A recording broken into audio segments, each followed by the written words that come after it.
حضرت لوط علیہ السلام کا خاندانی پس منظر بتلائیے، حضرت ابراہیم علیہ السلام سے جو آپ کا ایک خاص تعلق ہے وہ بتلائیے. اچھا پھر ظاہر ہے جس قوم کی طرف مبعوث کیے گئے اس کا ذرا تعارف، مقصد بعثت کیا ہے، اور اس قوم کو اللہ تعالیٰ نے، میں نے سینوپسس بیان کی لیکن آپ ڈیٹیلنگ کیجئے کہ کن کن نعمتوں سے اللہ تعالیٰ نے نوازا. بسم اللہ الرحمن الرحیم. اللہم صلی علی محمد وعلی آل محمد وبارک وسلم. سب سے پہلے تو میں یہ کہوں گا کہ اللہ رب العزت آپ کو اس کا اجر عطا فرمائے کہ آپ نے کتنے خوبصورت انداز میں لوگوں کے قلب و ذہن پر دستک دے دی ہے.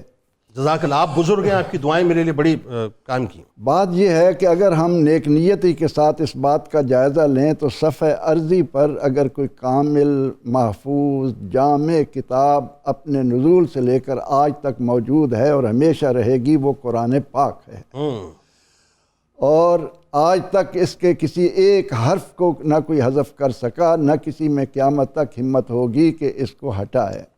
ضرورت اس امر کی ہے کہ اس کتاب ہدایت، کتاب انقلاب کی طرف ہم متوجہ ہوں اور اس کے اس فرمان کو دل و جان میں بسائیں کہ سیرو فی الارض، لوگو زمین کی وسعتیں تمہارے سامنے ہیں، آؤ ان میں چلو پھرو، ان کو دیکھو. فانظروا کیف کان عاقبۃ المکذبین، اور یہ اندازہ لگاؤ کہ جن لوگوں نے اللہ کی ہدایت کو جھٹلایا وہ کس انجام سے دوچار ہوئے. آج پیارا نام سیدنا حضرت لوط علیہ السلام.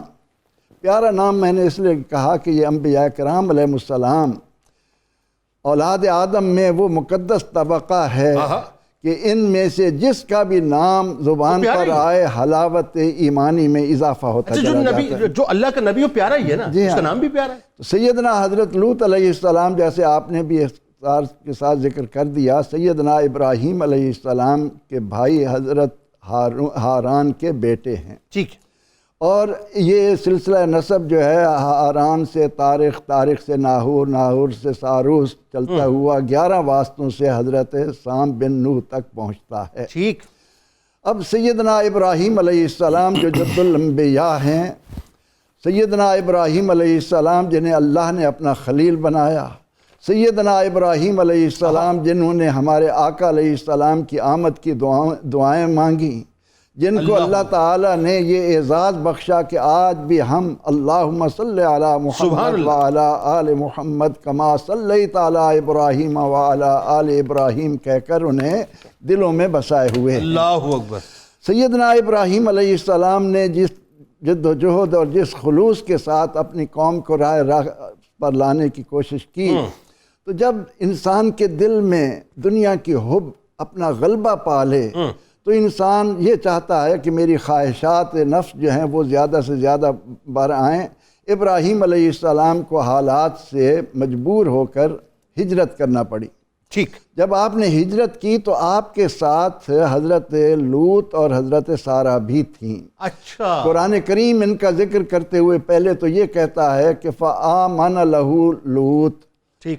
حضرت لوط علیہ السلام حضرت ابراہیم علیہ السلام کی دعوت پر ان پر ایمان لائے. درست. اس کے بعد جب یہ لوگ شام پہنچے تو سیدنا ابراہیم علیہ السلام کو جب صدوم اور اموریہ ان بستیوں کا حال معلوم ہوا تو آپ نے لوط علیہ السلام کو چند باتوں کی تعلیمات دے کر احکام اسلام سکھا کر انہیں یہ کہا کہ آپ ان بستیوں میں جا کر ان کو ہدایت دیں. اچھا ذرا یہاں پہ تھوڑا سا مجھے قطع کلام کی معذرت، جو شریعت تھی وہ حضرت ابراہیم علیہ السلام نے جو مطلب فلسفہ تھا اسی کو جی اسی کو بنایا، لیکن جب اللہ تعالی اللہ کے حکم سے آپ کو نبی بنا دیا گیا وَإِنَّ لُوطًا لَمِنَ الْمُرْسَلِينَ، یہ قرآن پاک کے ارشاد ہے کہ لوط جو ہیں وہ رسولوں میں سے ہیں. اچھا، رسولوں میں سے پیدا رسولوں میں سے ہیں. تو ابراہیم علیہ السلام نے ان کو یہ ذمہ داری دی کہ آپ ان بستیوں میں جائیں، اور جیسا آپ نے بھی بڑے خوبصورت انداز میں ذکر کیا کہ یہ بستیاں کیا تھیں، اللہ تعالیٰ نے انہیں اس صفحہ ارضی پر اپنی بے پایہ نعمتوں سے نواز دیا. ذرا بتائیے. نہ پانی کی کمی، نہ زراعت کی کمی. اور جب یہ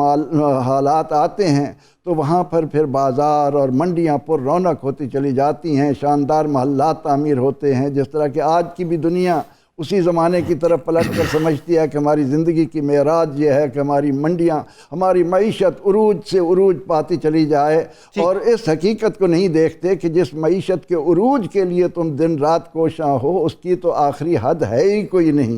وہ تو انسان کو حضور علیہ السلام نے فرمایا کہ سونے کا سمندر میں یہ جنگل مل جائے تو کہتا ہے کاش اتنا اور ہو۔ اس خواہش کو تو صرف قبر کی مٹی بند کرتی ہے، اس کے علاوہ اور کوئی چیز بند نہیں کرتی۔ تو وہ اپنی اس ظاہری جاہ و جلال کی بنا پر اس مقام پر تھے، مسافروں کو لوٹ مار سے ان کا مال لوٹ لیتے تھے، راہ چلتوں کو پتھر مارتے تھے، اچھا، اور اس انداز سے اپنی گزران کر رہے تھے۔ مال و زر بھی تھا۔ تو حضرت ابراہیم علیہ السلام کے کہنے پر حضرت لوط علیہ السلام نے جا کر اس قوم کو راہ راست پر لانے کے لیے اور یہ کہا فاتقوا اللہ وَأَطِیعُونِ، اللہ کا تقوی اختیار کرو، اور اللہ نے مجھے تمہاری ہدایت کے لیے بھیجا ہے۔